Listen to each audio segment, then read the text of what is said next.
Hello viewers.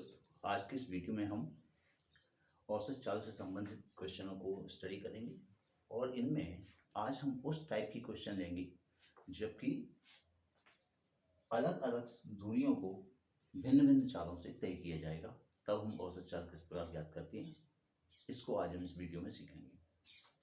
तो जब अलग अलग दूरियों को तय किया जाता है तो औसत चाल निकालने का सूत्र होता है औसत चाल बराबर कुल दूरी बटे कुल समय। ये औसत चाल होती है कुल दूरी बटे कुल समय। अर्थ इसका होता है कि उस समय अंतराल में जो भी आपको जिस समय अंतराल की औसत चाल पूछी गई है, उस संपूर्ण समय अंतराल में जो उसके द्वारा तय की गई कुल दूरी होती है, भिन्न भिन्न चालों से जितनी दूरी तय होती है उस संपूर्ण दूरी को कैलकुलेट करेंगे और उस संपूर्ण दूरी को कैलकुलेट करने में जो संपूर्ण समय लगेगा, कंप्लीट टाइम लगेगा, उसको हम स्टडी करेंगे, उसको पता लगाएंगे। तो एवरेज वेलोसिटी का एवरेज स्पीड का फॉर्मूला होगा एवरेज स्पीड टोटल डिस्टेंस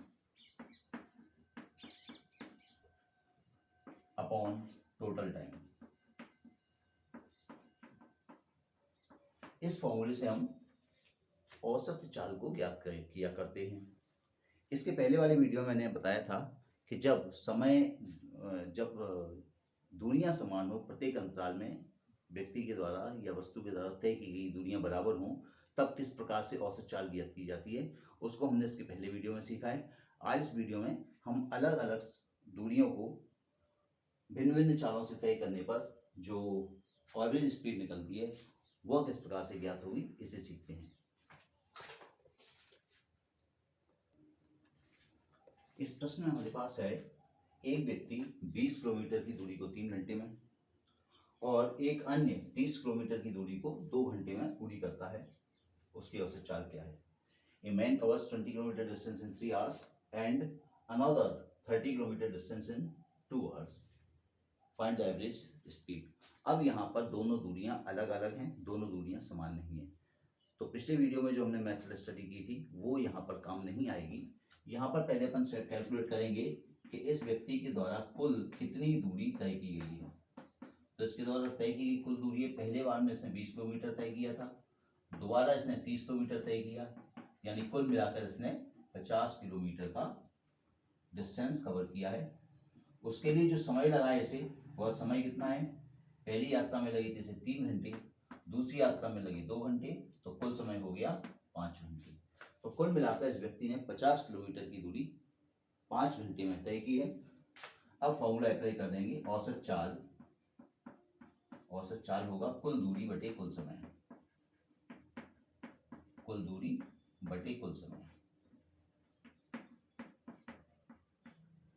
तो यहाँ पर कुल दूरी आ गई अपने पास 50 किलोमीटर और कुल समय आ गया 5 घंटे। दोनों को परस्पर भाग देने पर आंसर आएगा 10 और इकाई वही होगी, दूरी किलोमीटर में थी, समय घंटा में था, तो इसकी औसत चाल रहेगी 10 किलोमीटर प्रति घंटा।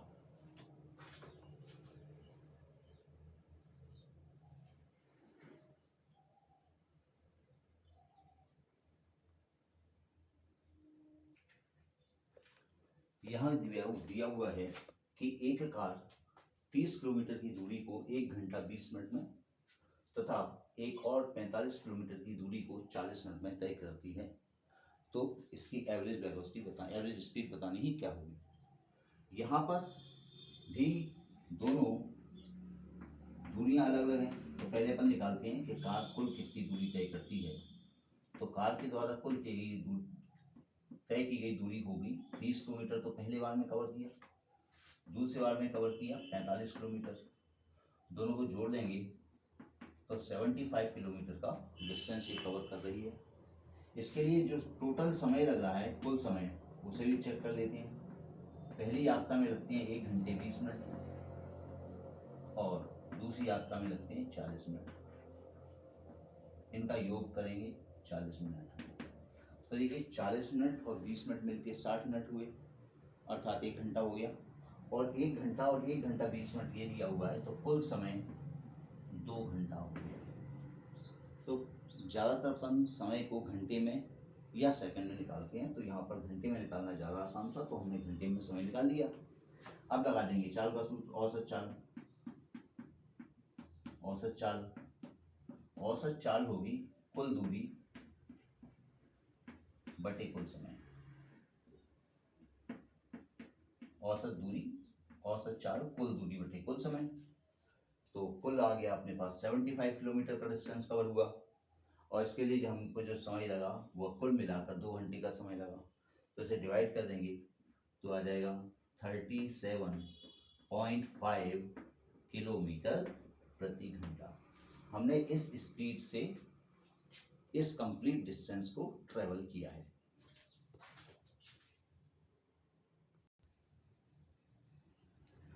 अब इस क्वेश्चन में हमारे पास है कि एक 800 मीटर की दूरी को 20 मिनट में कंप्लीट किया जाता है और 1.2 किलोमीटर की दूरी को 40 मिनट में कंप्लीट किया जाता है, तो एवरेज स्पीड क्या होगी। यहाँ पर देखिए दोनों दूरियों की यूनिट देखें, ये मीटर में और ये 1.2 किलोमीटर में। तो पहले अपन कुल दूरी निकालते हैं कि कुल कितनी दूरी हमने तय की। तो दोनों दूरियों को जोड़ देते हैं। अब 800 मीटर को हमको 1000 से डिवाइड करके पहले से किलोमीटर में कन्वर्ट करना पड़ेगा, प्लस ये ऑलरेडी किलोमीटर में है तो कोई परेशानी नहीं है। यहाँ पर ये हो जाएगा 0.8 प्लस 1.2, इन दोनों को जोड़ेंगे तो कुल मिलाकर ये 2 किलोमीटर का डिस्टेंस कंप्लीट हो जाएगा। समय देखें, समय भी अलग अलग है। पहले बार में समय है 40 मिनट और दोबारा में समय 20 मिनट। तो 40 प्लस 20 ये हुआ 60 मिनट। 60 मिनट का मतलब हो गया 1 घंटा। तो समय को हमने घंटे में बदल लिया और दूरी को किलोमीटर में बदल लिया। अब औसत चाल निकालेंगे। औसत चाल कुल दूरी बटे कुल समय। कुल दूरी बटे कुल समय। तो यहाँ पर कुल दूरी है 2 किलोमीटर, समय है 1, एवरेज स्पीड आ गई है 2 किलोमीटर पर आवर की एवरेज स्पीड आ गई। समय चाल दूरी के प्रश्नों में जो मुख्य होता है वह इकाई का परिवर्तन होता है। यदि आप इकाई को ठीक से परिवर्तित कर देंगे आपका आंसर जरूर सत्य होगा। यहाँ है एक कार 50 किलोमीटर की दूरी 25 किलोमीटर प्रति घंटे की चाल से और दूसरे 90 किलोमीटर की दूरी 30 किलोमीटर प्रति घंटे की चाल से पूरी करती है। A car completes 50 kilometer with 25 kilometer per hour speed and 90 kilometer with 30 kilometer per hour speed. Find average speed. अब यहाँ पर देखिए दूरियां तो साफ साफ अपने को दी गई, ये 50 किलोमीटर की दूरी और ये 90 किलोमीटर की दूरी। तो पहले अपन इसकी कुल दूरी निकाल लेते हैं कि इसने कार ने कुल कितनी टोटल डिस्टेंस कितना ट्रेवल किया है। तो कुल दूरी के लिए इनको ऐड कर दें, 50 प्लस 90 कितना आ गया 140 किलोमीटर।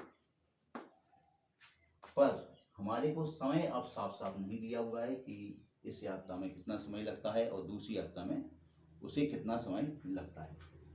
तो हम समय निकालेंगे पहली यात्रा का, क्योंकि हमको दूरी दी है और उसकी चाल दी है।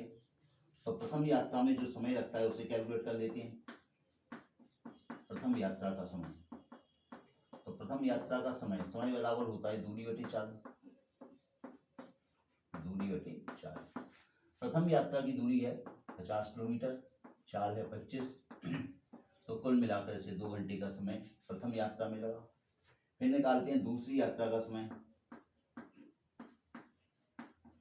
दूसरी यात्रा का समय, यही सूत्र फिर प्रयोग हो जाएगा, दूरी बटे समय। अब दूरी है 90 किलोमीटर और चाल है इसकी 30, तो डिवाइड करेंगे तो दूसरी यात्रा में 3 घंटे का समय लगा। अब कुल समय निकाल लेंगे जो टोटल समय हमको चाहिए। तो कुल समय हमारे पास है 2 + 3 मतलब 5 घंटे का समय है। कुल दूरी हमारे पास 140 किलोमीटर थी।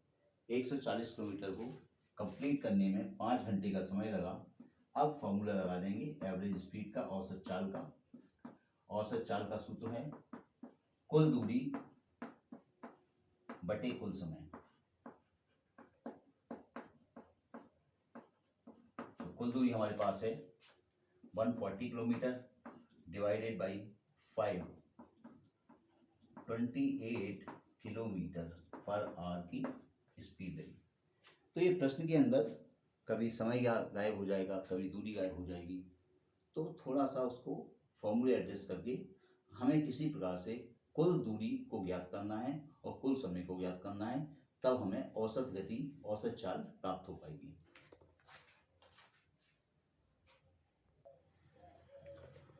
अब इसके पहले जो प्रश्न था उस प्रश्न में हमको चाल दी थी, चाल इस प्रश्न में भी दी है। एक व्यक्ति 20 किलोमीटर प्रति घंटे की चाल से 3 घंटे तक चलता है। उसके बाद फिर 25 किलोमीटर प्रति घंटे की चाल से 2 घंटे तक चला। A man goes 3 hours with 20 kilometre per hour speed and 2 hours with 25 kilometre per hour speed. अब बतानी कि एवरेज स्पीड क्या है। तो पहले वाले प्रश्न में उन्होंने हमको दूरी बताई थी, समय नहीं बताया था। इस वाले प्रश्न में उन्होंने हमको समय बताया है किंतु दूरी नहीं बताई। तो पहले हम दूरी निकालेंगे। पहले निकालेंगे प्रथम यात्रा की दूरी, जो फर्स्ट जर्नी उसकी है, उसमें कितनी दूरी तय की है। प्रथम यात्रा की दूरी, यहाँ दूरी का सीधा सूत्र होता है 4 गुणा समय, 4 गुणा समय। तो प्रथम यात्रा में उसकी जो चाल रही ये 20 किलोमीटर प्रति घंटा रही और ये यात्रा उसने 3 घंटे तक की। इसका मतलब हुआ कि उसने 60 किलोमीटर की दूरी पहली यात्रा में कंप्लीट की। ऐसे ही दूसरी यात्रा की दूरी,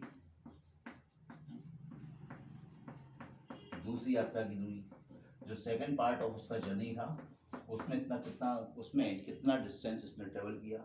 तो फिर यही फॉर्मूला लगेगा 4 इंटू समय। इसमें चाल है इसकी 25 और ये 2 घंटे तक चला, तो कुल मिला के 50 किलोमीटर की यात्रा सेकंड फेज में उसने कंप्लीट की। अपन निकालते हैं कुल दूरी। कुल दूरी कितनी आ जाएगी? 60 किलोमीटर पहले में, 50 दूसरे में, तो कुल मिलाकर 110 किलोमीटर की जर्नी इसकी हुई है। और इसके लिए कुल समय लगा है, कुल समय जो इसने लगाया वह समय पहली यात्रा में लगाए थे 3 घंटे, दूसरी यात्रा में लगाए 2 घंटे, तो कुल समय हो गया 3 + 2 मतलब 5 घंटे। अपन औसत चाल निकाल सकते हैं, कुल दूरी बटे कुल समय, औसत चाल। फॉर्मूला दोबारा नहीं लिख रहा हूँ मैं। कुल दूरी हमारे पास है 110 और कुल समय है 5 घंटे। 22 किलोमीटर डिवाइड कर देंगे, आंसर आ जाएगा 22 किलोमीटर प्रति घंटा।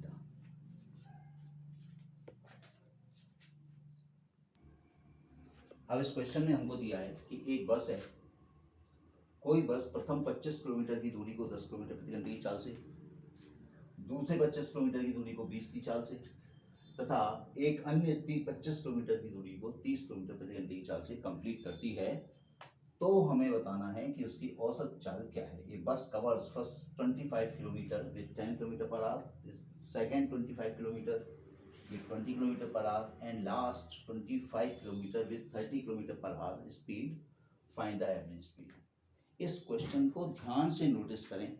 आप ये पाएंगे कि तीनों दूरियां समान हैं, 25 किलोमीटर, 25 किलोमीटर, 25 किलोमीटर, और प्रत्येक यात्रा की चाल हमें दी है 10 किलोमीटर प्रति घंटा, दूसरे की स्पीड दी है 20 किलोमीटर पर आवर और तीसरे की स्पीड दी है 30 किलोमीटर पर आवर। दूरियां समान हैं पर स्पीड को चेंज कर दिया गया। तो अगर इस स्थिति में अपना प्रश्न होता है, तो जिस मेथड को हमने इसके पिछले वीडियो में स्टडी किया था उस मेथड का अपन फ़ायदा उठाएंगे। क्योंकि दूरियां समान हैं और 3 हमारे पास चाल हैं। पहली चाल है 10 किलोमीटर प्रति घंटा, ये ले लिया ऐसे, बी ले लिया 20 किलोमीटर प्रति घंटा और सी ले लिया 30 किलोमीटर प्रति घंटा। 3 हमारे पास डिफरेंट स्पीड्स हैं, लेकिन तय की गई दूरी प्रत्येक दिशा में समान है। ऐसी स्थिति में अपन एवरेज स्पीड, औसत चाल जो होगी, ये इन तीनों चालों का हरात्मक माध्य होगी। तो हम हार्मोनिक मीन हरात्मक माध्य कैसे कैलकुलेट करेंगे? 3/3 दूरियां, इसलिए 3 चालें हैं, इसलिए 3/1 पहली चाल प्लस 1 सेकेंड प्लस 1 थर्ड। इसे हम सॉल्व कर लेते हैं। 3 ये आ जाएगा 3 अपॉन, इस पार्ट का एलसीएम लेंगे अपन 10, 20 और 30 का एलसीएम आ जाएगा 30, ये 3 प्लस सॉरी एलसीएम आएगा इसका 60 है, ये आएगा 6 प्लस 3 प्लस 2, ये ऊपर चला जाएगा तो 3 इंटू 60 अपॉन नीचे 11, 180 अपॉन 11 से डिवाइड किया 11 बन जाए 11, 70 हो गया, 11 6 66, 16 4/11 किलोमीटर पर आवर। थोड़ा प्रश्न को बारीकी से देख लें तो हो सकता है कि आपको जो शॉर्ट मेथड होती है एवरेज स्पीड निकालने की वो मेथड मिल जाए। तो इस वीडियो में हमने सीखा कि किस प्रकार से जब दूरियां अलग अलग होती हैं तो हम औसत गति ज्ञात करते हैं। अगले वीडियो मिलते हैं। Thanks for watching.